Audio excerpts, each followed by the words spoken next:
juga boleh. Hari ini kita akan belajar tentang 7 materai, 7 sangkakala, dan 7 cawan murka Allah. Halo?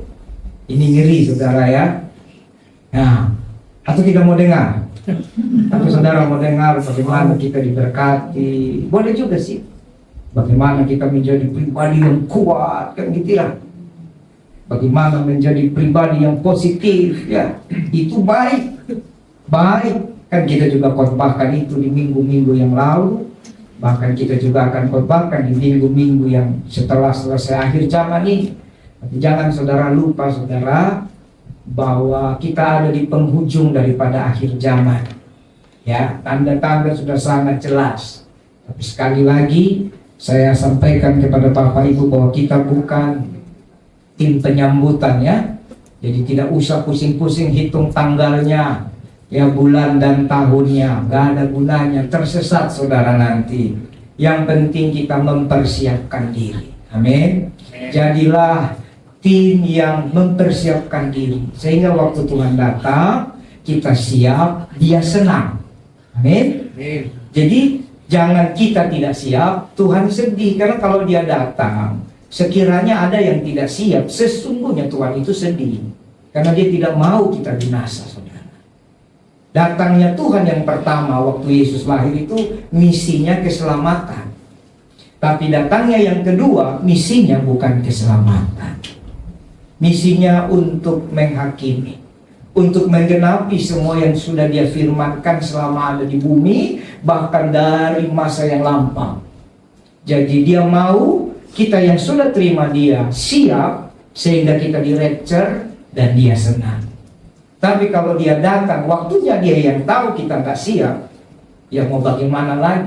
Sekalipun mungkin Tuhan tidak punya rencana atau tidak mau untuk kita binasa, tapi keputusan di tangan kita. Amin. Baik, saudara lihat dulu langsung slide yang pertama, saudara bisa baca. Kita buka karena ayatnya terlalu banyak, saudara.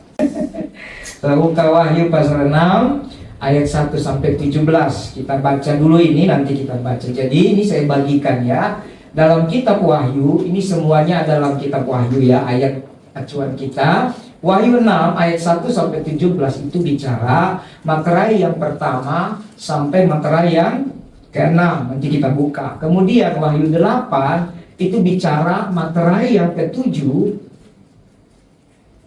dan isinya ternyata materai 7 itu isinya 7 sangkakala. Ya. Jadi materai 1 sampai materai 6 nanti kita belajar. Kemudian Wahyu ke-8 ada materai yang ke-7. Dalam materai yang ke-7 itu isinya apa? 7 sangkakala yang diberikan kepada 7 malaikat. Lalu Wahyu ke-8 ayat 6 sampai 12, 7 sangkakala itu dipretelin.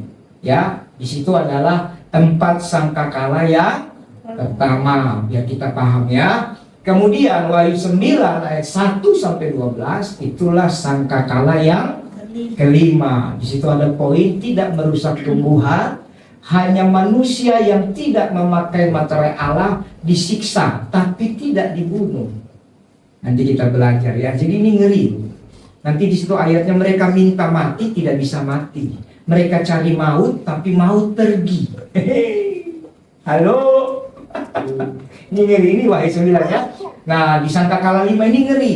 Kunci lubang maut dibuka. Matahari dan angkasa menjadi gelap.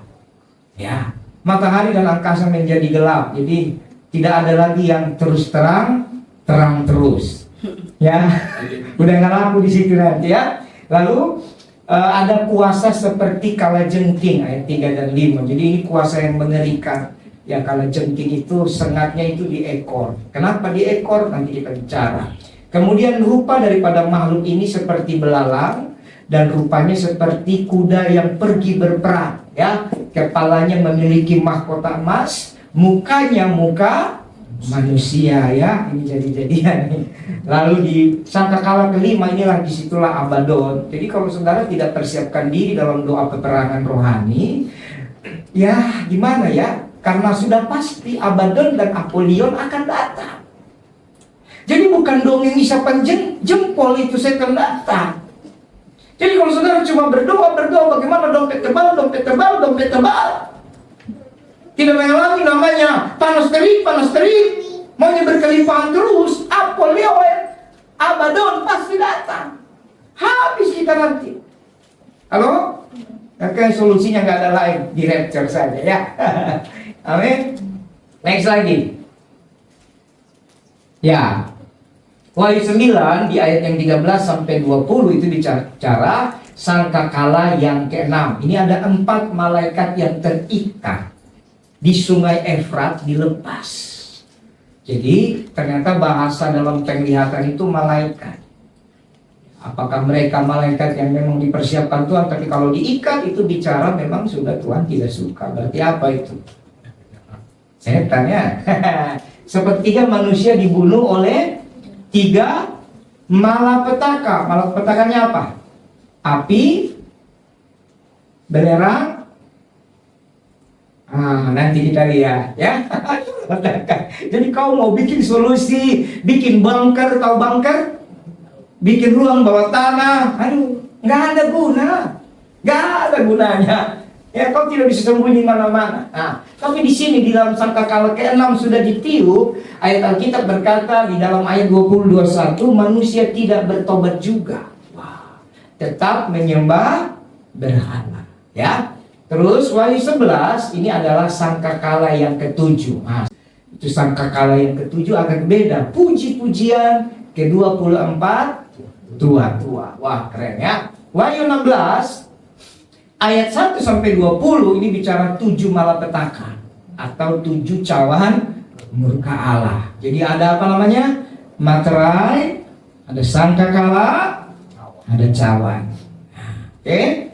Nah, ke-7 materai, ke-7 sangkakala dan ke-7 cawan murka Allah adalah seri penghakiman. Jadi Tuhan itu ternyata bukan hanya kita yang suka nonton serial ya. Jadi saking manusia ini keras kepala dari zaman purba, Tuhan juga bikin secara berseri. Siapa yang suka nonton Korea serial? Seru ya? Apalagi yang main idola kita. Siapa idola kita misalnya? Enggak, coba. Engkau. Korea bukan engkau. Itu Mandarin. Jungko. Hah? Opa, Lee Min Ho. Itu dia. Tuhan memberkati Lee Min Ho ya.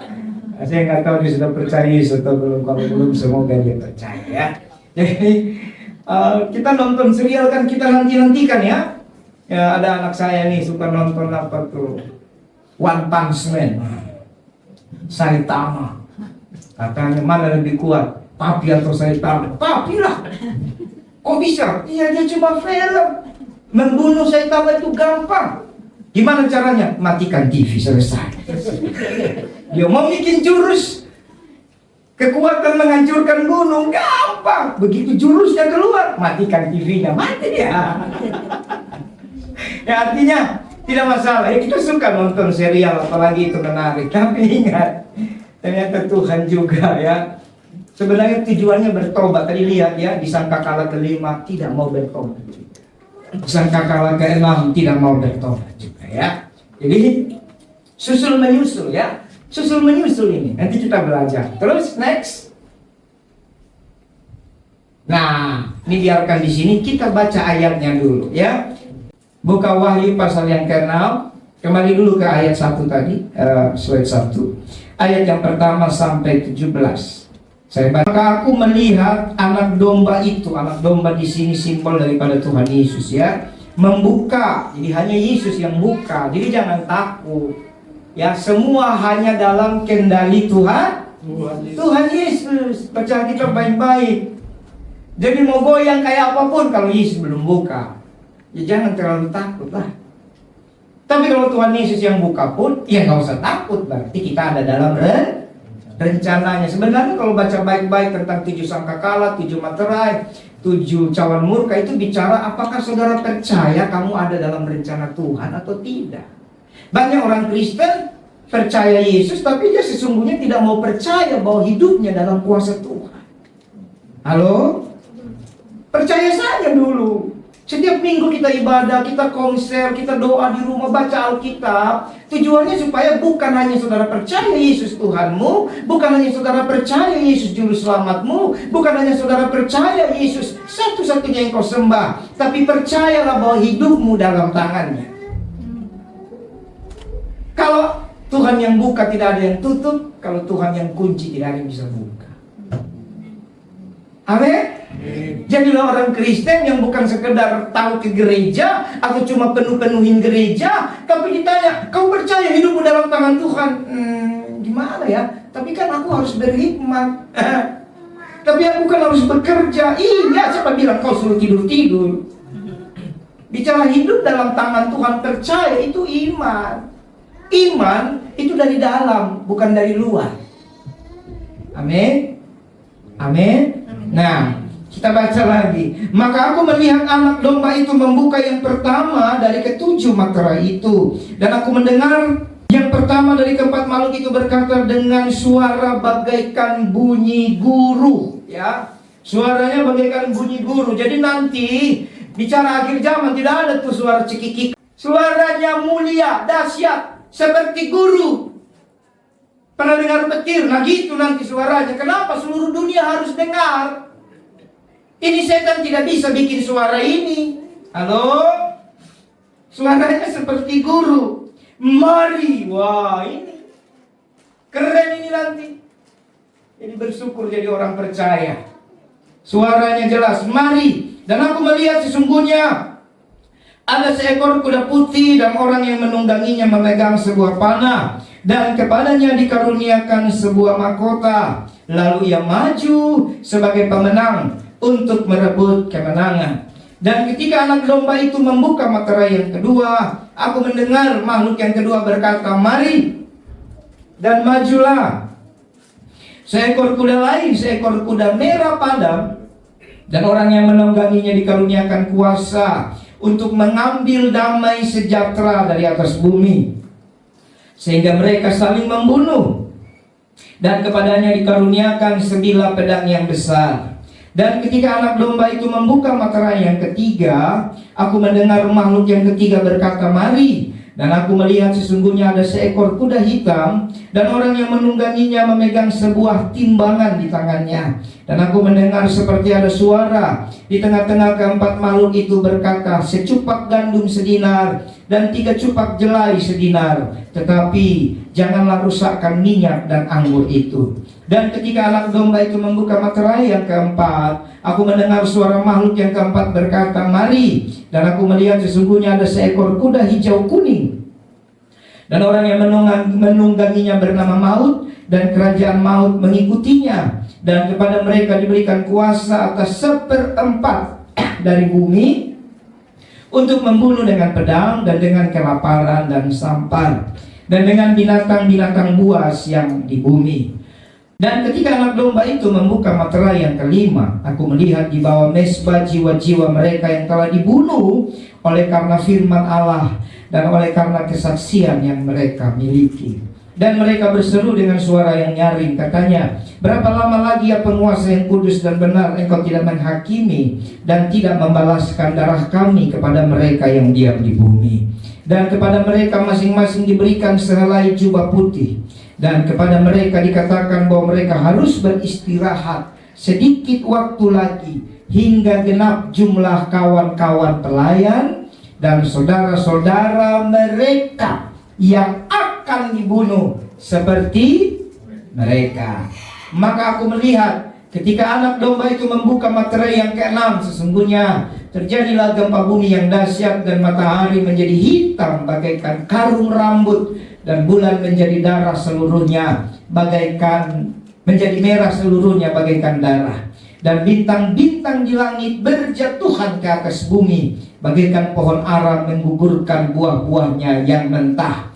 Apabila ia digoncang angin yang kencang, maka menyusutlah langit bagaikan gulungan kitab yang digulung, dan tergeserlah gunung-gunung dan pulau-pulau dari tempatnya. Dan raja-raja di bumi dan pembesar-pembesar serta perwira-perwira dan orang-orang kaya serta orang-orang berkuasa dan semua budak. Lihat, orang kaya, orang berkuasa, orang budak, betul ya? Orang merdeka bersembunyi ke dalam gua-gua dan celah-celah batu karang di gunung. Dan mereka berkata kepada gunung-gunung dan kepada batu karang, runtuhlah menimpa kami, dan sembunyikanlah kami terhadap Dia yang duduk di atas tahta dan terhadap murka anak domba itu. Sebab sudah tiba hari besar murka mereka, dan siapakah yang dapat bertahan? Setelah buka lagi, biar nanti saya tinggal jelaskan saja. Dalam Wahyu pasal yang ke-8 ayat 1 sampai yang ke-4. Materai yang ke-7, tadi itu sampai materai 6 ya. Sekarang materai yang ke-7. Dan ketika anak domba membuka materai yang ke-7, maka sunyi senyaplah sorga. Wah, pernah ya sunyi senyap sorga? Berarti biasanya sorga itu ramai dengan pujian. Tapi waktu materai ke-7 dibuka, sunyi senyaplah si sorga, kira-kira setengah jam. Tapi jangan takut, tidak lama. Ya, tidak lama. Artinya menyelesaikan itu kecil. Betul ya? Tidak lama ya. Lalu aku melihat ke-7 malaikat yang berdiri di hadapan Allah. Jadi malaikat ini berdiri di hadapan Allah. Dan kepada mereka diberikan 7 sangka kala. Jadi bicara malaikat materai yang ke-7, itu bicara Tuhan memberikan 7 sangkakala kepada malaikat. Maka datanglah seorang malaikat lain dan pergi berdiri dekat mezbah dengan sebuah pedupaan emas. Nanti kita akan bahas di sini. Kalau tidak sempat minggu ini, berarti minggu depan. Kepadanya diberikan banyak kemenyan untuk dipersembahkannya bersama-sama dengan doa semua orang kudus di atas mezbah emas di hadapan tahta itu. Maka naiklah asap kemenyan bersama-sama dengan doa orang-orang kudus itu dari tangan malaikat itu ke hadapan Allah. Lalu malaikat itu mengambil pedupaan dan melemparkannya ke bumi. Maka meledaklah bunyi guruh disertai halilintar dan gempa bumi. Sekali lagi, bunyinya bukan yang cekikikan ya, bunyi guruh. Jadi gak usah takut sama setan, bilang sama dia, suaramu kecil, nggak ada besar-besarnya itu ya. Lalu kita lihat lagi Wahyu 8 ya, ayat 6 sampai 12. Ini saya baca dulu. Dan ke-7 malaikat yang memegang 7 sangkakala bersiap untuk meniup sangkakala. Lalu malaikat pertama meniup sangkakalanya, terjadilah hujan es dan api bercampur darah, dan semua dilemparkan ke bumi. Maka terbakarlah sepertiga dari bumi dan sepertiga dari pohon-pohon, dan hanguslah seluruh rumput-rumputan hijau. Lalu malaikat kedua meniup sangkakala. Ada sesuatu seperti gunung besar yang menyala-nyala, dan sepertiga dari laut itu menjadi darah, dan matilah sepertiga dari segala makhluk yang bernyawa di dalam laut, dan binasalah sepertiga dari semua kapal. Lalu malaikat yang ketiga meniup sangkakalanya, dan jatuhlah dari langit sebuah bintang besar, menyala-nyala seperti obor, dan ia menimpa sepertiga dari sungai-sungai dan mata air. Nama bintang itu ialah Absintus, dan sepertiga dari semua air menjadi absintus, dan banyak orang mati karena air itu, sebab sudah menjadi pahit. Lalu malaikat keempat meniup sangkakalanya, dan terpukullah sepertiga dari matahari, dan sepertiga dari bulan, dan sepertiga dari bintang-bintang, sehingga sepertiga daripadanya menjadi gelap, dan sepertiga dari siang hari tidak terang, dan demikian juga malam hari. Lalu aku mendengar seekor burung nasar terbang di tengah langit dan berkata dengan suara nyaring, celaka, celaka, celakalah mereka yang diam di atas bumi oleh karena bunyi sangkakala ketiga malaikat lain yang masih akan meniup sangkakalanya. Baik saudara, nanti kita akan baca sambil kita terus lihat slide. Coba saudara lihat slide yang tadi berwarna-warni. Jadi ini tabel sederhana tentang 7 materai, sangkakala, dan cawan. Ya. Yang pertama saudara, biar kita memahaminya. Jadi waktu Tuhan Yesus oleh anugerahnya dia membuka materai yang pertama. Materai yang pertama itu bicara tentang merebut kemenangan. Itu ada kuda putih. Jadi dulu pernah saya doakan orang, anaknya masih usia kurang lebih 10-11 tahun. Anak ini ternyata suka sekali baca Alkitab, tapi bapaknya tidak suka baca Alkitab. Bapaknya cuma suka dengar dan datang ke gereja, dengar. Lalu entah bagaimana mungkin lawatan Tuhan bagi anak ini, saya tidak tahu, karena anak ini yang pasti waktu itu masih SD. Selama beberapa hari dia mimpi, dia lihat kuda putih, dia lihat kuda merah padam, selalu lihat ya. Yang kedua kuda merah padam, betul ya? Yang ketiga kuda hitam, yang keempat kuda hijau kuning. Dia lihat ini, lalu dia cerita sama bapak mamanya. Lalu bapak mamanya bingung, jangan-jangan anak saya sudah gila. Padahal bukan gila gara-gara bapak mamanya tidak tahu firman Tuhan. Anaknya dapat penglihatan, dapat mimpi. Dia pikir anaknya gila, dibawa ke psikiater. Psikiater atau psikolog, saya tidak tahu, mohon maaf. Saya juga sudah lupa. Intinya dibawa ke medis lah. Medis cek, anak bapak tidak ada salah. Tolong dicari tahu, jangan-jangan dia ada baca buku-buku yang seperti ini. Bapaknya bilang, tidak pernah kami berikan buku tentang kuda hijau kuning. Tidak pernah kami berikan buku tentang kuda hitam, kuda putih. Ini pasti, jadi mereka istilahnya agak sebel dengan tim medis.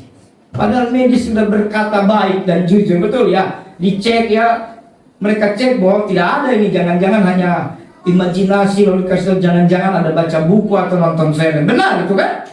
Tapi bapak mamanya bilang, tidak pernah saya kasih bacaan itu. Singkat cerita, oleh kasih karunia Tuhan, ada orang kenal saya, lalu dihubungkan untuk, Pak bisa doakan, ini ada orang tua minta anaknya ditengking karena udah mulai error katanya. Oh gitu, oh ya sudah, cari waktu saya datang. Itu rumahnya di Kelapa Gading. Yang tinggal di Kelapa Gading selamat menikmati. Lalu saya datang, bertemu mereka keluarga yang sangat diberkati. Saya lupa itu rumahnya, itu keren lah, ada basement segala macam, orang sangat diberkati. Lalu begitu datang anaknya ternyata sekolah di internasional cewek. Dia datang, dia langsung peluk saya. Dia peluk saya nih, tidak kenal. Seperti Eliora peluk saya. Haleluya, thank you Jesus. Hai pastor, I'm so glad to meet you. Bla bla bla, entah apalagi, udah lupa aku. Ini pakai bahasa Inggris. Dan saya merasa waktu dia peluk saya, itu seperti anak saya. Tapi ini kesaksian ya, bukan doktrin ya. Saya merasakan kayak kita ketemu ini. Oh, langsung saya tahu, oh ini anak tidak error.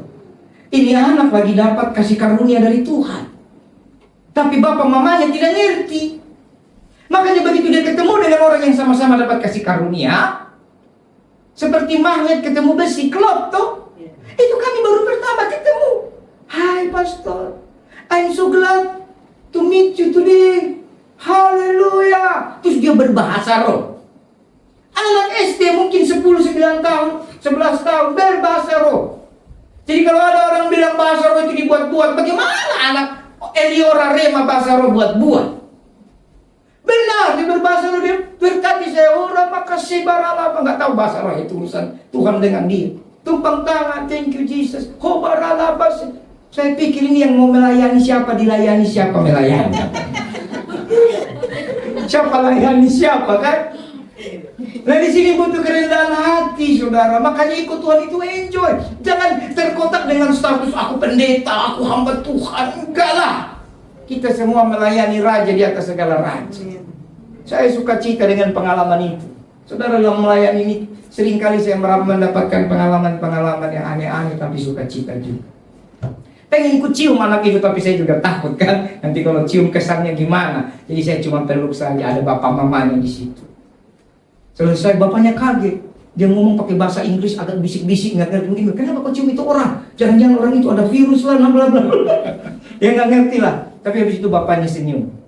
Lalu dia mulai cerita kronologisnya. Pas saya dengar mimpinya, ini mimpi. Saya tanya, kamu benaran mimpi atau bagaimana? Benaran pastor. Jadi bahasa kami kadang Inggris, kadang Indonesia. Jadi pas dia mulai ngomong Indonesia saya semangat. Pas dia mulai ngomong bahasa Inggris, pada nih tahan, rem sedikit. Jangan terlalu cepat bahasa Inggrisnya nak. Om tidak secanggih engkau nak. Kau sudah Pentium berapa? Sekarang Pentium atau apa? Masih Pentium ya? Saya belum Pentium. Jadi jauh sekali loadingnya. Terus dicerita tampil air mata. Tidak mungkin kayak Jen begini nih, Jen ini. Tidak mungkin kayak Jen gini bohong kan? Dan dia cerita itu lancar. Kalau model bapak-bapak di belakang bisa bohong. Yang model Jen, Eliora, Zefa, nggak mungkin. Model begitu paling bohongnya apa? Nonton nggak tadi? Enggak, itu bohongnya padahal nonton. Udah makan belum? Kan asik main. Udah padahal belum, kan gitu. Model Arab begitu, bohongnya yang model begitu. Bukan bohongnya, aku melihat, aku begini, aku mimpi lalu begini. Enggak mungkin, saudara. Enggak mungkin. Lalu begitu dia cerita, pas dia cerita itu saya, lalu saya bingung, kalau saya jelaskan, berantem nanti. Dan lama. Sementara itu adegan drama peluk, ngobrol perkenalan saja sudah 1 jam kan? Ayo Tuhan kasih saya hikmat, ajak mereka baca Alkitab. Jadi saya bilang, Pak, ada Alkitab? Ada di handphone. Oh tidak, coba yang di buku dulu. Maksud saya begini, rumah sebesar itu masa tidak bisa beli Alkitab yang cuma harga 70.000, 100.000, kan begitu ya? Lalu dia, ada Pak. Dia sibuk cari, saudara. Sibuk cari. Entah di mana. Saya ini ketahuan. Katanya cinta Tuhan. Alkitab saja entah. Memang sih semua handphone ada Alkitab, tapi nggak dibaca juga pun. Bisa nggak pastor pakai yang dari handphone saja? Saya pengen. Jadi saya iseng juga kerjain mereka sedikit. Saya pengen yang Alkitab itu. Oke, sebentar ya, dia cari. Lalu anaknya diam. Daddy, this is my Bible. Dia langsung bangun. Your Bible, I see you di mana? Saya lihat Alkitab papi ada di sana, di bawah situ. Oh ya, oke. Ternyata Alkitab mereka ada di gudang. Firman Tuhan ada di gudang. Diambil berdebu, jadi harus lap pakai tisu basah. Entah sudah berapa lama itu di gudang. Jadi kalau ditiup, selesailah kita. Jadi dilap. Dia ketawa, sorry pastor, memang kami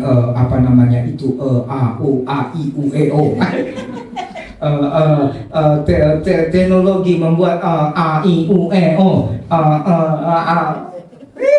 biasa itu. Coba lihat, orang katanya cinta Tuhan gampang, suruh dia doa.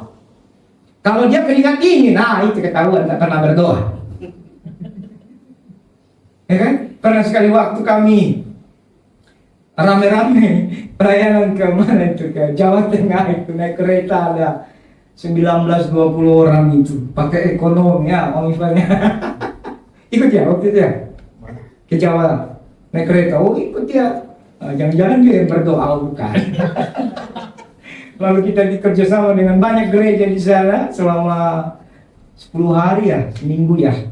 Saya 10 hari mungkin. Tim ikut loh. Ini saya rindu, saudara tahu nggak? Jangan pikir uang. Hampir 20 orang kami jalan itu. Nginap di mana? Tuhan sediakan. Yang penting pikirannya Tuhan dulu, amin. Jangan pikirannya receh-receh dulu. Anak Tuhan kok pikirannya receh-receh. Bertobat. Halo?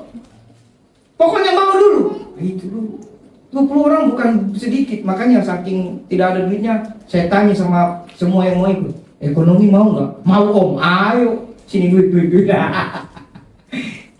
lah. Lalu singkat cerita, setelah Ramatama sampai di sana kita naik kereta lumayan jauh juga, 8 jam ya kalau tidak salah. Karena kalau ekonomi hampir semua stasiun dia berhenti, makanya lama. Kalau eksekutif hanya di stasiun besar dia berhenti. Jadi kalau belum pernah naik kereta luar kota, nah itu saya kasih tahu bocorannya. Kenapa ekonomi agak lebih lama? Karena setiap stasiun dia berhenti. Dan setiap stasiun minimal 5 menit atau berapa menit. Tapi kalau eksekutif dia berhenti di stasiun besar atau setengah besar lah. Jadi dia menghemat waktu. Begitu. Lalu tim panitia dari Jawa Tengah sudah siapkan makan. Lalu karena mereka melihat saya, mereka bilang, Pak, untuk doa kali ini dari tim Bapak. Oke, saya pikir ini semua sudah ready to go kan gitu. Sudah ready to fight, ya. Sudah ready to serve. Ternyata ready or not. Belum ready to go. Lalu saya tunjuklah satu orang lama. Ya, kamu ya, nanti pimpin doa. Siap, Om. Lalu semua udah lipat tangan. Dia bilang begini, mari kita bersatu dalam doa. 10 detik tidak ada suara. 30 detik tidak ada suara. 1 menit bukan tidak ada suara lagi. Semua buka mata. Ini orangnya kemana? Jangan-jangan receh. Ternyata dia lagi pakai sapu tangan, lo keringat. Hanya doa makan, saudara. Hanya doa makan. Ini tim saya jadi malu, ya Tuhan, salah bawa orang. Tiba-tiba entah mungkin menit kedua, menit kalau dia membisu 1, 2, 3 menit itu rasa lama. Kalau nonton Korea mah, aduh cepat banget kan. Tiba-tiba saya lupa ya, kalau minta maaf soal masalah waktu 2, 3 menit. Tiba-tiba dia cuma bilang, amin. Wah, doanya dalam hati kan. Tapi karena semua sudah terhibur, sudah suka cita, tidak ada yang marah sama dia, langsung semua makan. Ambil piring doa lagi masing-masing, saudara. Nah ini ketahuan. Orang katanya melayani cinta Tuhan, gampang, suruh dia berdoa. Kalau modelnya begitu, berarti layanilah dia. Nah, saya percaya di sini tidak ada. Sampai keringat dingin, waduh. Lalu menit ketiga, amin. Wah, cuma doa makan, belum doa usir setan. Jadi bapak ini kembali ke kesaksian anak ini, saudara. Dia bingung, dia malu. Lalu saya bilang, mari kita baca. Begitu baca, langsung penjelasan itu tidak perlu pakai saya. Langsung dia menangis dengan istrinya. Oh, berarti yang anak saya lihat ada di Alkitab. Iya Bapak. Jadi tidak ada itu, tidak bohong itu kuda hijau kuning. Tidak Bapak. Kuda hitam juga tidak salah. Tidak Bapak. Jadi setelah dijelaskan, baru mereka mau belajar untuk baca Alkitab. Jadi Bapak Ibu, Tuhan punya caranya sendiri untuk memberitahu setiap apa yang akan terjadi. Kalau orang-orang tua tidak terima, Tuhan akan pakai anak-anak. Iya, makanya saya lagi persiapkan ini. Nanti jam 1 sekalipun tidak banyak, yang mau ibadah teens, mari silakan. Tapi yang lelah, yang capek silakan. Nah, ada juga yang mau ujian ya. Kemarin saya sudah sampaikan kita akan mengajar 3 poin bagi anak-anak muda. Yang pertama, teaching. Tahu teaching? Mengisi dengan firman. Yang kedua, coaching. Bukan kucing, apalagi kencing. Tapi coaching. Coaching itu mentoring, meneladani, membimbing. Dan yang ketiga kita akan buat fathering atau pembapaan. Anak muda tidak bisa hanya dengar khotbah. Jangan anak muda kayak di jemaat juga. Harus di teaching, di coaching dan fathering.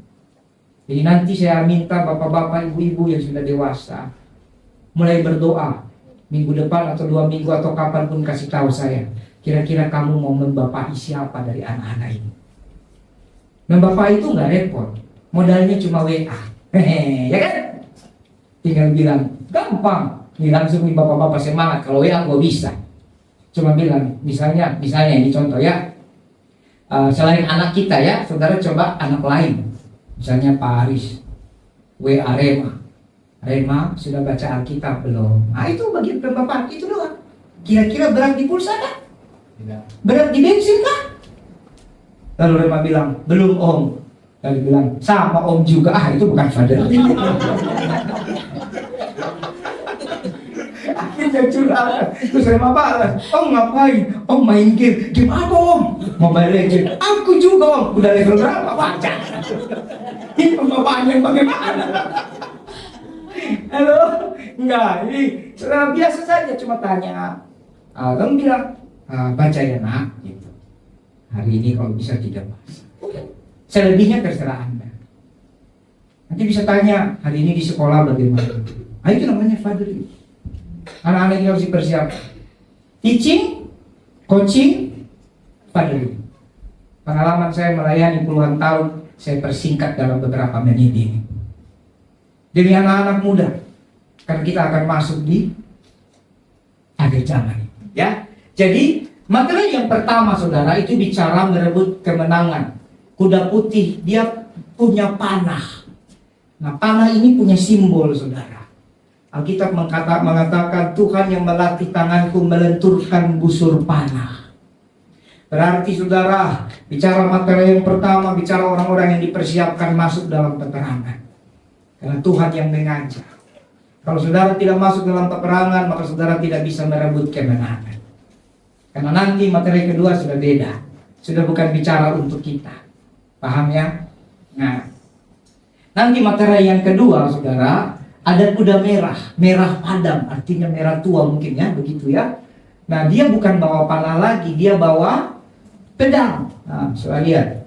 Dia bawa pedang dan dia ambil damai sejahtera. Setelah peperangan, setelah kemenangan direbut, maka kemudian, nah ini, lihat ya. Ayat berapa tadi itu? Ayat 3 sampai 4. Majulah seekor kuda lain, ayat 4. Seekor kuda merah padam dan orang yang menungganginya dikaruniakan kuasa untuk mengambil damai sejahtera. Kuasa untuk mengambil damai sejahtera dari bumi loh. Siapa yang tinggal di bumi? Atau saudara tidak tinggal di bumi sekarang? Kira-kira pendeta tinggal di bumi enggak? Motivator tinggal di bumi enggak? Orang kaya tinggal di bumi? Orang miskin tinggal di bumi? Pembuat mobil-mobil keren sekarang tinggal di bumi? Atau mereka tinggal, mobilnya dikirim dari Mars, mereka tinggal di Mars? Mereka tinggal di bumi. Berarti semua yang tinggal di bumi, baik kaya, baik miskin, ada satu penunggang kuda merah, dia ambil damai sejahtera. Makanya dalam Yohanes 14 dikatakan, damai sejahtera yang kuberikan kepadamu tidak dapat diberikan oleh dunia ini. Jadi saudara harus kembali percaya apakah kau ada dalam Tuhan gak?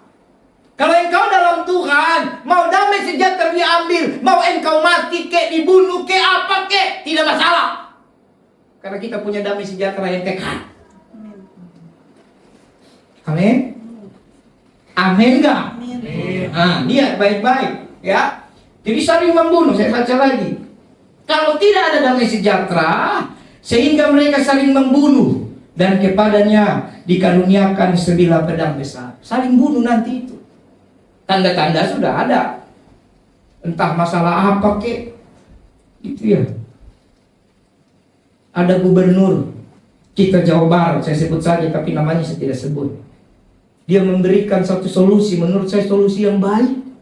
Supaya ngapain TK wisuda, SD wisuda, SMP wisuda, biaya mahal lagi. Tapi ada juga yang lagi susah, tidak suka dengan kebijakan. Harusnya bersyukur dong ada gubernur sebaik itu kan? Betul nggak? Ini saya saja tidak mau kasih ikut anak saya perpisahan, mahal cuy. 1 koma. Kalau bapak mamanya ikut, koma-koma. Jadi 1 koma. Kalau bapak mamanya ikut, koma-koma. Banyak aja tiga. Mahal saudara. Ini kan ini. Coba kita logis. Emang habis perpisahan buat apa sih? Kan juga anak TK perpisahan apa, anak SD perpisahan apa. Kalau dunia. itu kan. Kalau perpisahannya di sekolah bayar 100.000 ya untuk makan. Ya nggak harus 100.000. Saudara tahulah hukum psikologis setiap wilayah beda-beda ya. Itu mungkin di Jakarta 100-200.000 untuk makan, dekor-dekor. Di kampung mungkin 50-70.000. Tolong jangan diplesetin lagi masalah uang. Saya pikir tidak apa-apa kan. Ini juta-juta sewa habis. Saya dapat gara-gara itu video itu mulai muncul video-video lain ya. Bilang waktu anak saya perpisahan itu ke Bali. Pesawat ke Bali. Ngiri kan? Ini saya lagi pikir, jangan-jangan guru-guru yang lagi mau jalan-jalan bawa anak-anak biar aman kan gitu. Ya itulah, tidak ngerti. Karena zaman kita juga nggak ada begitu-gitu ya. Zaman saya perpisahan ada, tapi nggak ada biaya dia. Perpisahan di sekolah lah. Jadi kumpul uang hanya untuk makan dulu itu cuma berapa ya? 5.000 rupiah.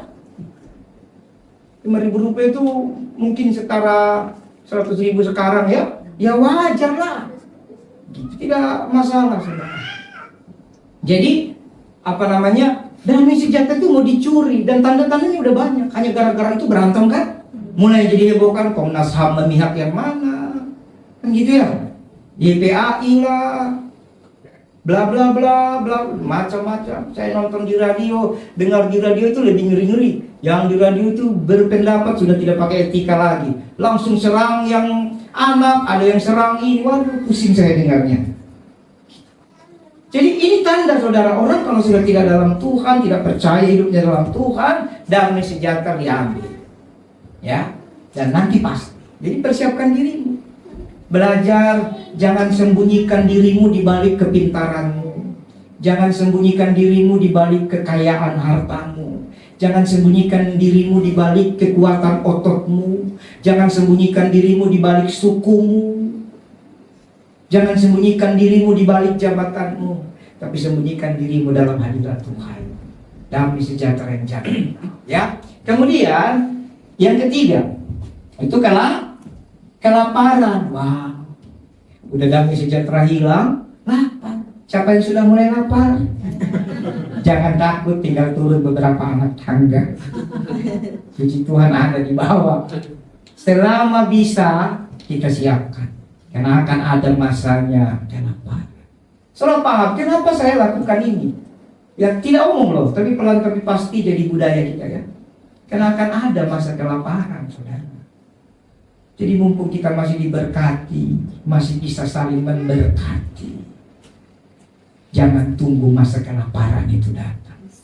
Ya, dalam ayat dikatakan kelaparan. Wahyu 6 ayat 5-6 dikatakan, anak domba membuka materai ketiga, aku mendengar makhluk yang ketiga berkata mari, dan aku melihatnya ada seekor kuda hitam. Ya, hitam. Jadi kalau merah itu bicara bunuh, kalau putih itu masih baik, hitam itu bicara apa? Lapar, gelap. Ya, makanya nanti kalau saudara tidak dapat makanan, percayalah matamu gelap. Iya kan?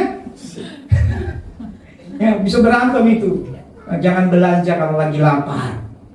Jangan ambil keputusan lagi lapar. Gelap mata, berantem. Betul ya? Nah, hitam ya. Dan orang yang menungganginya memegang sebuah timbangan. Nah ini ada timbangan ya. Dan aku mendengar ada suara di tengah keempat makhluk itu berkata, secupak gandum sedinar dan 3 cupak jelai sedinar, tapi janganlah rusakkan minyak dan anggur itu. Kalau saudara masih ingat beberapa tahun lalu saya pernah khotbah tentang anggur dan minyak. Ya, ternyata ada masa kelaparan, tapi Tuhan berfirman, jangan rusakkan anggur. Jadi orang Kristen dia harus punya minyak, walaupun sedikit dalam buli-buli. Minggu depan jangan lupa bawa. Ya, karena itu tidak akan rusak. Minyak itu bicara pengurapan. Minyak itu bicara hubunganmu dengan Tuhan. Anggur itu bicara penebusan Kristus, darah Yesus yang sebentar kita rayakan. Anggur juga bicara berkat Tuhan yang kau alami. Air berubah jadi anggur, mujizat pertama di Kana.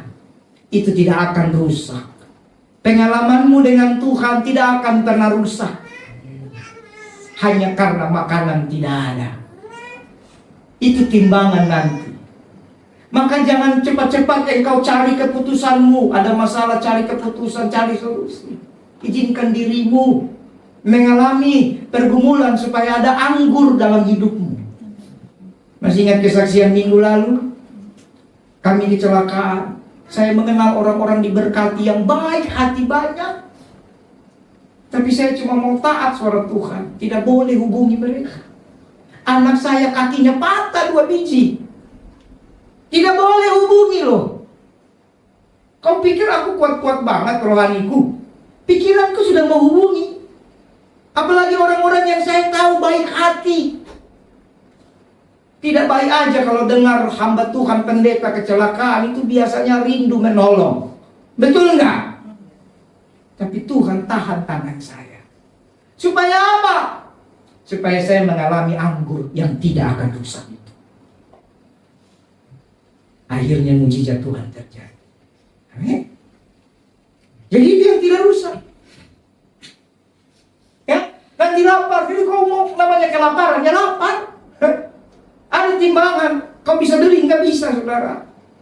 Kau punya uang 500 triliun, tidak bisa. Memang lapar.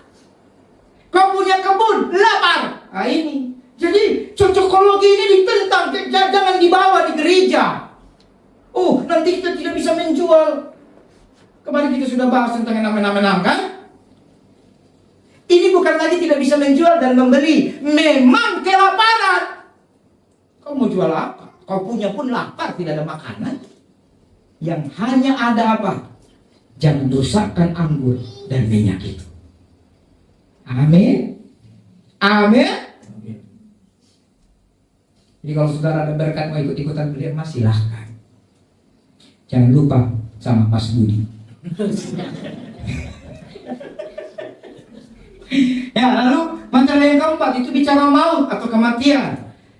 Wahyu 6 ayat 7. Ketika anak domba membuka materi yang keempat, aku mendengar makhluk keempat berkata, "Mari." Dan aku melihat sesungguhnya ada seekor kuda hijau kuning, dan orang yang menungganginya bernama Maut, dan kerajaan maut mengikutinya.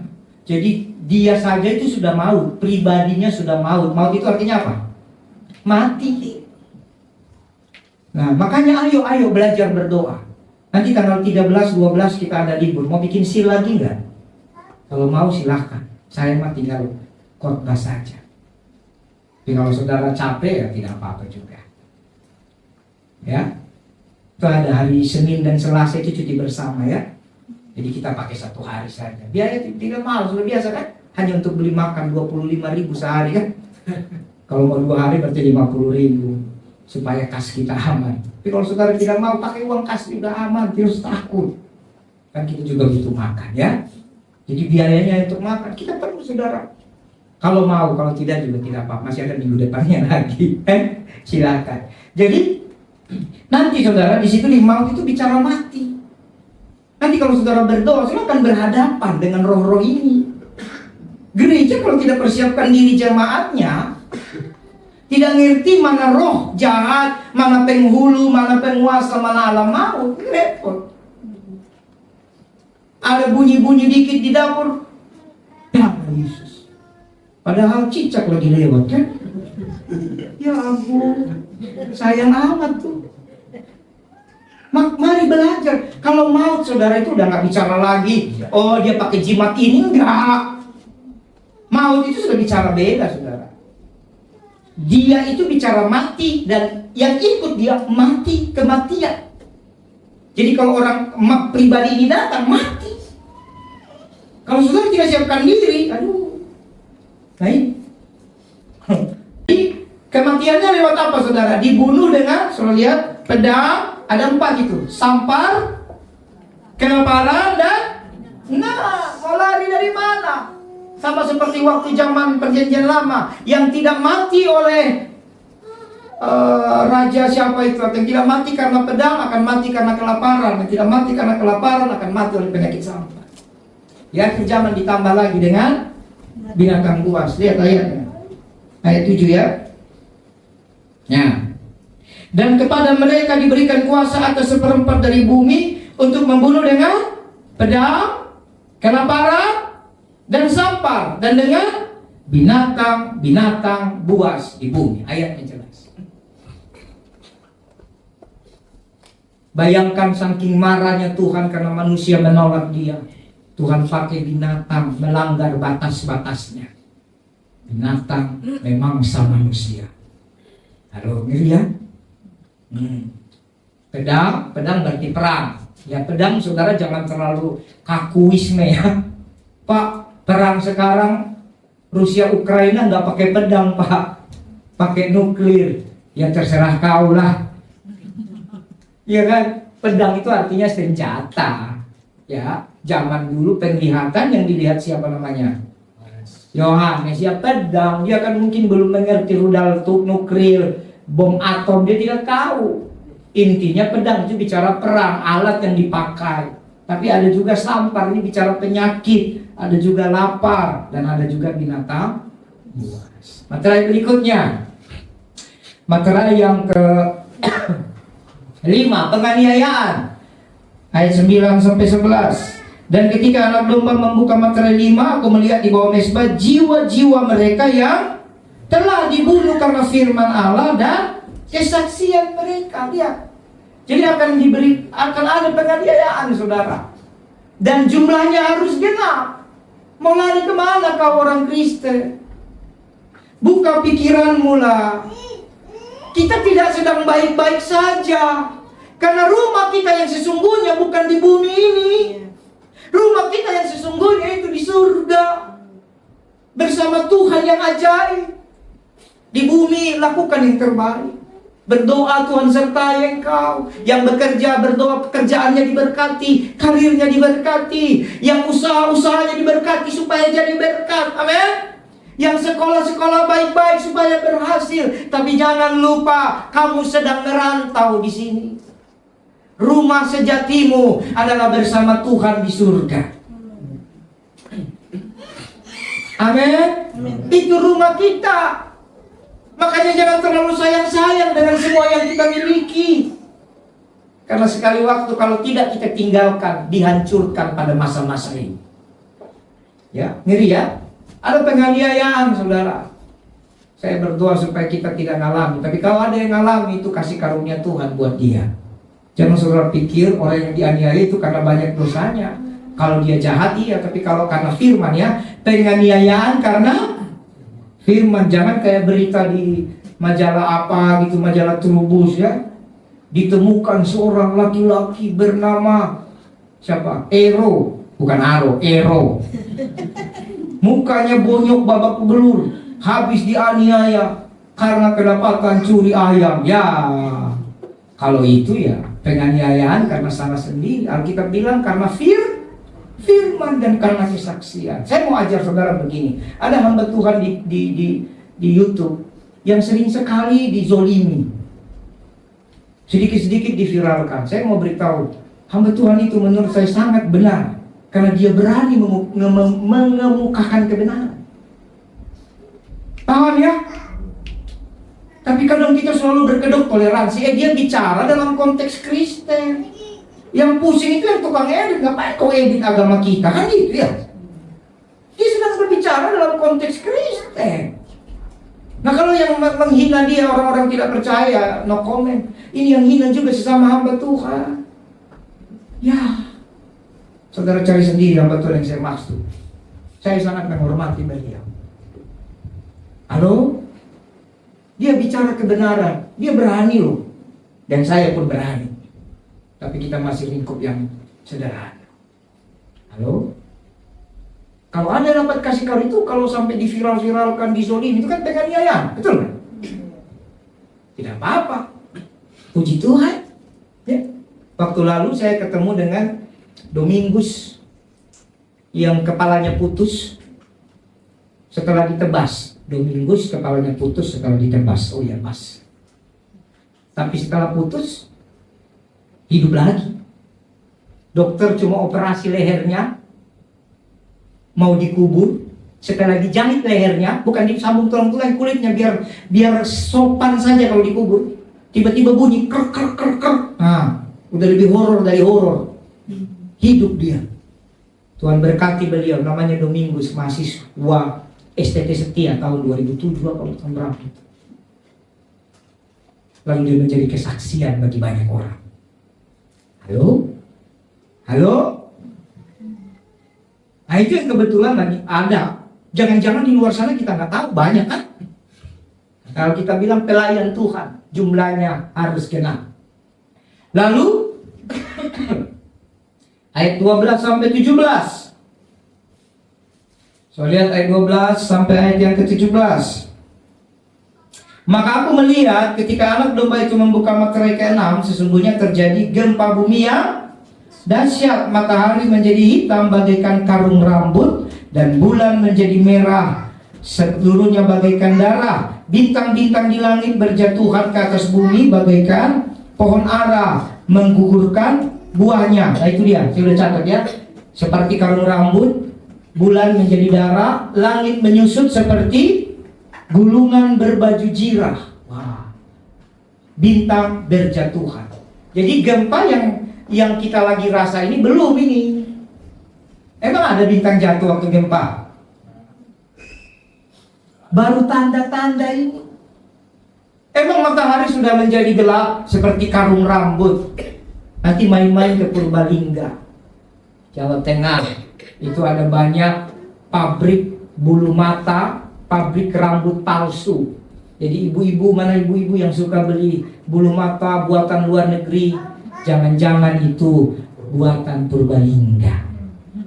Purbalingga ekspor ke luar negeri, Indonesia impor lagi. Ekspor 5.000, kau beli 100.000. Kira-kira begitulah ya. Dodol. Nah itu dia. Itu saudara, kalau malam pergi ke pabrik itu pabrik ada yang ribuan, ada yang pabrik kecil-kecil cuma 200 orang. Itu horor kalau lampunya remang-remang. Karena itu ada patung kepala semua kan.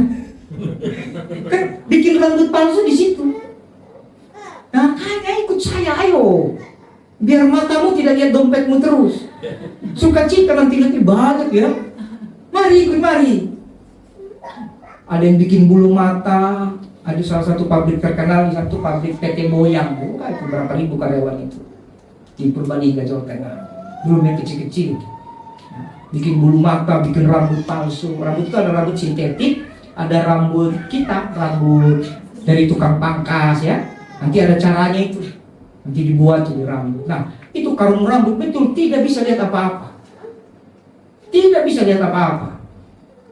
Begitu muka saudara tertutup rambut tidak bisa lihat. Nah, ini yang disebut gelap. Artinya nanti waktu materai yang ke berapa ini? Ke-6 itu saudara, waktu gempa itu terjadi kegelapan yang benar-benar kita tidak bisa baku lihat.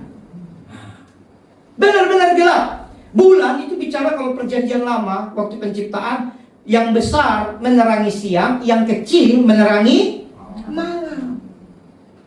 Jadi bulan itu nanti seperti darah, jadi bukan benar, jadi makin gelap. Ya, bahkan langit itu menyusut seperti gulungan. Ayo. Lalu apa? Bintang berjatuhan. Satu bintang itu sebesar planet itu. Matahari itu pun sebenarnya kategorinya bintang. Bayangkan bintang-bintang jatuh ke bumi, selesai kita.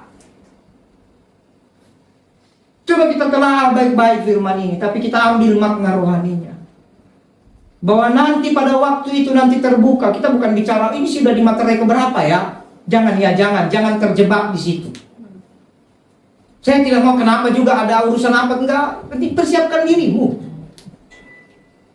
Ya. Nanti itu berat. Bulan menjadi darah, bintang berjatuhan, satu bintang itu sebesar planet, matahari aja bintang, sudah hitunglah. Kira-kira kalau yang jatuh matahari kayak apa sudah? Nah itu. Lalu coba lihat materai yang ke-7. Itu terjadi kesunyian di surga. Dan ketika anak domba membuka materai yang ke-7, maka sunyi senyaplah sorga. Kira-kira setengah jam lamanya. Lalu aku melihat 7 malaikat yang berdiri di hadapan Allah, dan kepada mereka diberikan 7 sangkakala. Jadi seketika waktu sorga senyap, demi apa? Demi Tuhan memberikan sangkakala kepada malaikatnya untuk dibuang ke bumi. Nah ini, dibuang ke bumi, saudara.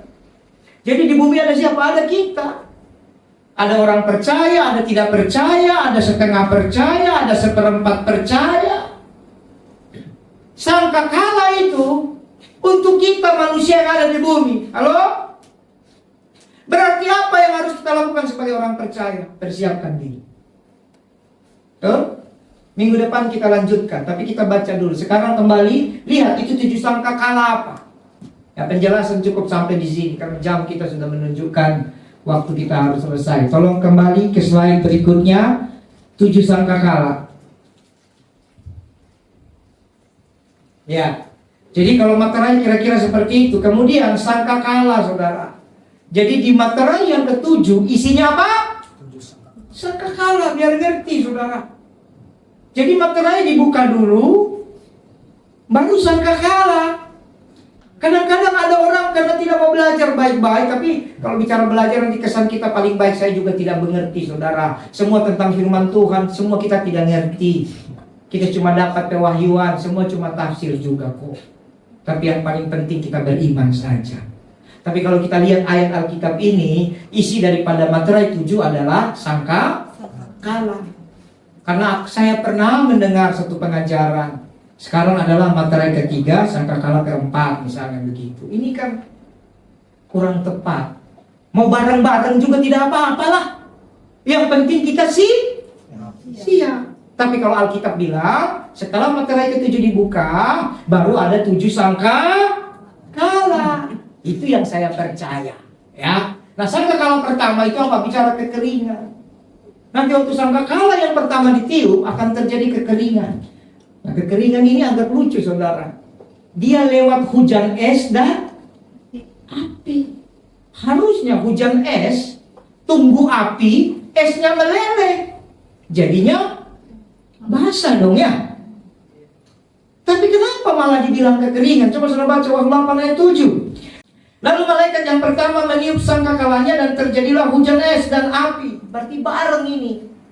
Bukan satu-satu. Bercampur darah. Wah, hujan es, perhatikan ya, api ke darah. Ya, hujan es, api bercampur darah, dan semua itu dilemparkan ke bumi. Maka terbakarlah sepertiga dari bumi dan sepertiga dari pohon-pohon, dan hanguslah seluruh rumput-rumput hijau. Sepertiga.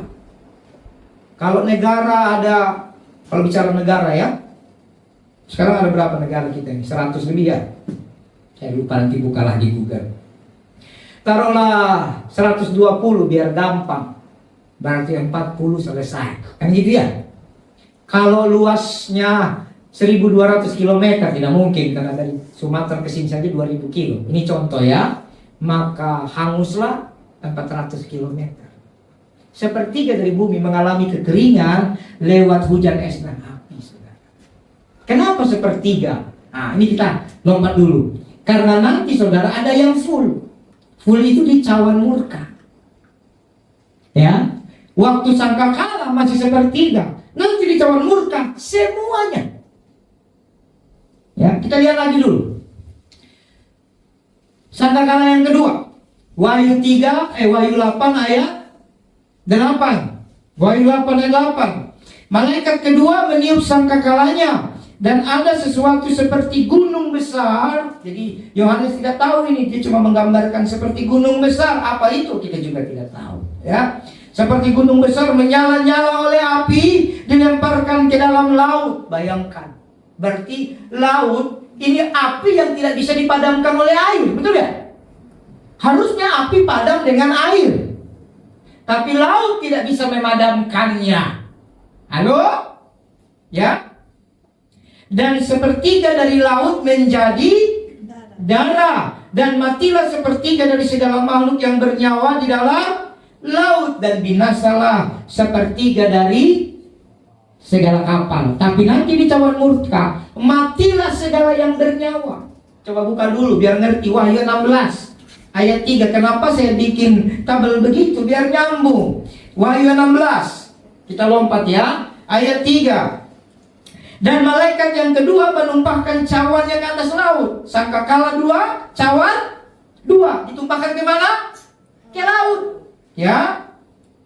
Maka airnya menjadi darah, seperti darah orang mati. Dan matilah segala yang bernyawa, yang hidup di dalam laut. Waktu sangkakala Tuhan masih kesempatan, baru sepertiga yang mati. Tapi kalau sudah cawan murka Allah, semuanya Orang Kristen, cintailah Tuhanmu baik-baik, supaya engkau tidak masuk di situ. Masuklah di mana? Di pengangkatan. Amin. Amin. Kita balik lagi ke sangkakala yang ketiga. Air menjadi pahit.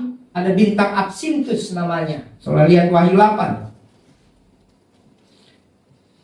ayat 10 sampai 11. Lalu malaikat ketiga meniup sangkakalanya, jatuhlah dari langit sebuah bintang besar, menyala-nyala seperti obor, dan ia menimpa sepertiga dari sungai-sungai dan mata air. Nama bintang itu ialah absintus.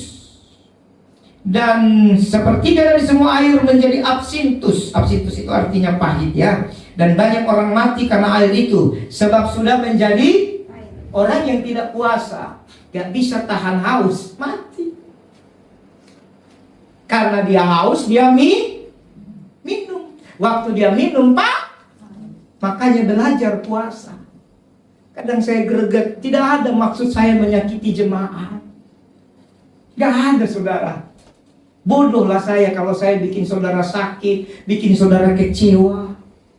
Tapi mari kita baca Alkitab.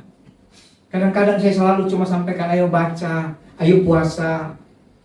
Ya, kapan hari awal tahun saya ajak puasa ya. Ini belum saya ajak lagi. Ada yang buat, puji Tuhan. Ada yang gak buat, puji Tuhan juga. Siapa saya untuk menghakimi saudara? Tapi kenapa saya suruh puasa? Akan ada masanya air menjadi pahit. Halo? Yang tidak terbiasa puasa, pasti dia akan minum air. Waktu dia minum air, dia mati. Ini baru sepertiga. Lihat waktu cawan murka Allah. Beda. Semua mati. Lihat. Baru terbuka ya pikiran saudara ya. Beda ini, lihat. Wahyu 16 ayat 4 sampai 5. Sorry, dari ayat 3. Dan malaikat kedua menumpahkan cengkak selaut, maka air menjadi darah seperti darah orang mati, dan matilah segala yang bernyawa yang hidup di dalam laut. Bayangkan, malaikat ketiga juga menumpahkan cawannya di atas sungai, mata-mata air, dan semuanya menjadi darah, mati semuanya. Ya. Karena darah orang kudus, kalau sudah baca, karena mereka telah menumpahkan darah orang-orang kudus dan para nabi, engkau juga telah memberi mereka minum darah. Hal itu wajar bagi mereka. Jadi nanti semua binasa, saudara.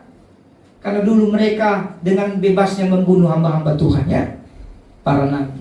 Tapi waktu murka Tuhan datang, wah, ngeri. Kemudian yang keempat dari sangkakala, kegelapan. Ayat 12. Lalu malaikat yang keempat meniup sangkakalanya, dan terpukullah sepertiga dari matahari, dan sepertiga dari bumi, bulan, sepertiga dari bintang, sehingga sepertiga daripadanya menjadi gelap, dan sepertiga dari siang hari tidak terang. Demikian juga malam hari. Lalu aku mendengar seekor burung nasar terbang di tengah langit. Celaka-celaka mereka yang diam di atas bumi, karena bunyi sangkakala ketiga malaikat lain yang masih akan meniup sangkakalanya. Lalu saudara lihat, kalau yang keempat saudara, dalam cawan murka itu bicara hangus oleh api panas matahari. Wahyu 16 ayat 8 sampai 9. Dan malaikat keempat, jadi sama-sama empat ini ya, menumpahkan cawannya ke atas matahari. Hebat malaikat ini ya. Malaikatnya bisa sampai matahari. Jadi para profesor kalah.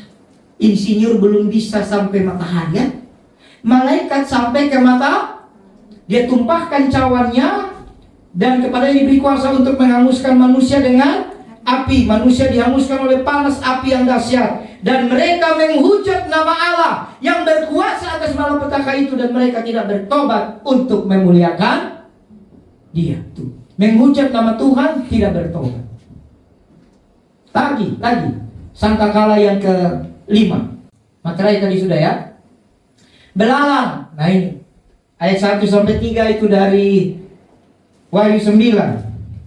Malaikat kelima meniup sangkakalanya, dan aku melihat sebuah bintang jatuh dari langit ke atas bumi. Berarti banyak bintang nanti jatuh. Ada yang berjatuhan, ada yang secara spesifik sebuah bintang. Itu simbol ada kuasa-kuasa gelap yang mencoba memberitahukan kepada kepercayaan tertentu bahwa dia penguasa bintang itu. Masih ingat orang Majus dari timur? Mereka dituntun oleh bintang. Orang Majus bukan orang percaya. Saya sudah pernah khotbahkan di Natal kita waktu di Nisan, bahwa orang Majus dituntun. Tuhan mau pakai kepercayaan yang tidak benar pun akan melihat bahwa ada bintang itu, bahwa ada Yesus lahir di Bethlehem. Amin. Jadi Tuhan pakai itu. Dan itu juga yang akan terjadi di akhir zaman. Ya. Diberikan anak kunci lubang maut, maka dibukanya pintu jurang maut. Naiklah asap bagaikan asap tandur besar, dan matahari dan angkasa menjadi gelap oleh asap lubang itu. Dan dari asap itu keluarlah belalang-belalang ke atas bumi, sama seperti tulah di Mesir, ya. Coba perhatikan, gelap, tulah di Mesir. Betul? Kematian, tulah di Mesir. Belalang, tulah di Mesir. Darah, tulah di Mesir. Masih ingat khotbah beberapa bulan lalu, Antikris dan padang gurun Mesir? Kalau lupa, nonton YouTube-nya. Ini saya lagi ajar saudara baik-baik loh. Apa yang terjadi bukan tiba-tiba ada. Tadi sudah baca ya, darah, belalang, kematian, gelap, betul? Air menjadi pahit, betul? Itu semua kejadian orang Mesir di Mesir, orang Israel di Mesir. Ada yang tulah, ada air yang menjadi pahit di Masa dan di Meriba. Baca Bapak Ibu, supaya kita tidak diombang-ambingkan oleh berbagai pengajaran yang karena ketakutan kita percaya. Beli emas lah, investasi lah. Investasi apa? Investasi yang lebih nggak bisa. Kalau kau diberkati silakan, tapi bukan mempersiapkan diri hal-hal seperti ini, tapi menata hidupmu supaya engkau jadi terang dan memberkati banyak orang. Amin. Saya tidak larang, saya juga pengen kalau ada, cuma nggak ada, makanya nggak bisa investasi kan gitu. Jadi sampai di mana? Belalang, ya. Kuasa merusak pohon, siksa manusia tanpa materai. Jadi penting sekali kita punya materai. Kalau kita tidak terima materai dari Tuhan, maka kita dapat materai dari setan, yaitu enam. Materai dari setan itu dipasang di mana? Di dahi dan di tangan. Tapi kalau kau punya materai dari Tuhan, juga dipasang di dahi. Dan orang percaya Tuhan ada materai, gak perlu pakai tato. Tuhan yang tahu. Amin. Nah, lalu bagaimana dengan murka Allah? Ternyata kegelapan, kesakitan, bisu. Oh ya, tadi yang pertama itu bisu. Nanti orang akan sakit, menggigit lidah karena sakit, sampai lidah digigit. Lalu menghujat Allah juga, tidak mau tobat juga. Jadi sampai sangkakala 5 dan cawan murka Allah. Minggu depan kita lanjut. Jadi Bapak Ibu, intinya nanti kita akan selamat di sini. Saya sudah buat sedikit cawan doa. Hanya ini yang menolong bumi. Hanya ini cawan doa. Wahyu 8 ayat 3 sampai 4. Saya minta saudara buka Alkitab, baik Alkitab atau Alkitab yang ada di handphone saudara. Mari sama-sama kita baca. Minggu depan baru akan saya khotbahkan, tapi kita baca dulu Wahyu 8 ayat 3 sampai ayat yang keempat. Kita baca bersama. 1, 2, iya. Maka datanglah seorang malaikat lain, dan ia pergi berdiri dekat mezbah dengan sebuah pedupaan emas, dan kepadanya diberikan banyak kemenyan untuk dipersembahkannya bersama-sama dengan doa semua orang kudus di atas mezbah emas di hadapan takhta itu. Maka naiklah asap kemenyan bersama-sama dengan doa orang-orang kudus itu dari tangan malaikat itu ke hadapan Allah. Ayat 5. Lalu malaikat itu mengambil pedupaan itu, mengisinya dengan api dari mezbah dan melemparkannya ke bumi. Maka meledaklah bunyi guru disertai halilintar dan gempa bumi. Bapak Ibu yang aku kasihi, anak-anak Tuhan dimanapun kau berada, Bukan hanya untuk melihat mujizat maka ada itu ayat. Doa orang benar sangat besar kuasanya. Bukan. Tapi ternyata yang membantu menetralisir murka Tuhan adalah doa orang-orang kudus. Kalau Anda tidak berdoa, maka murka Allah itu menghancurkan, tidak ada yang selamat. Mari mulai rubah maksud dan motivasi doamu. Kemarin di Sil saya sudah ajarkan. Datanglah kerajaanmu. Jadilah kehendakmu ya Tuhan. Kita berdoa bukan supaya ekonomi kita pulih. Itu berkat dari engkau berdoa. Tapi berdoalah supaya kemuliaan Tuhan datang. Karena hanya doa yang mendapat tempat di cawan itu. Hanya doa, persembahan tidak mendapat tempat di cawan itu. Tidak. Puji-pujian tidak mendapat tempat di cawan itu. Tidak dapat. Pelayananmu, gelarmu pendeta, pengkhotbah WL, penginjil tidak dapat tempat di cawan itu. Yang mendapat tempat di cawan itu hanya doa orang percaya. Amin. Mari jadi orang Kristen yang benar. Kau jago khotbah, jago musik, jago WL, tidak dapat tempat di cawan itu. Yang dapat tempat di cawan itu hanya apa? Dan itu diaduk, dicampurkan, dilemparkan ke bumi. Jadi kalau saudara pikir doa itu cuma main-main, wah, mari kita pulihkan kembali doa menjadi tempat kemuliaan Tuhan. Saya rindu saudara yang punya waktu, datanglah doa. Yang tidak punya waktu, berdoalah di rumah. Tidak masalah saudara. Tapi mari doa baik-baik. Tadi malam habis berdoa, kita doakan juga hamba Tuhan sampai malam ya. Perut bunyi-bunyi. Belum makan. Untung ada roti-roti sedikit. Di tengah jalan anak-anak teriak, "Bapakku, aku cinta padamu, tapi aku lapar." Iya ya. Baik saudara Pak. Tapi tidak sakit. Selama saudara doa baik-baik, Tuhan jaga. Amin. Jangan doa hanya untuk dapat karunia. Nanti dapat sendiri itu. Jangan doa hanya untuk dapat jodoh. Jadikan dapat jodoh salah satu isi doamu, tapi bukan tujuan. Paham ya? Ingat betapa hebatnya doa. Saudara mungkin gak akan dengar khotbah ini. Doa itu menentukan. Itu sebab sampai hari ini saya mau berdoa. Pagi, siang, sore, malam, capek, lelah, doa. Ini anak-anak saya tidak boleh makan kalau tidak doa. Tanya mereka.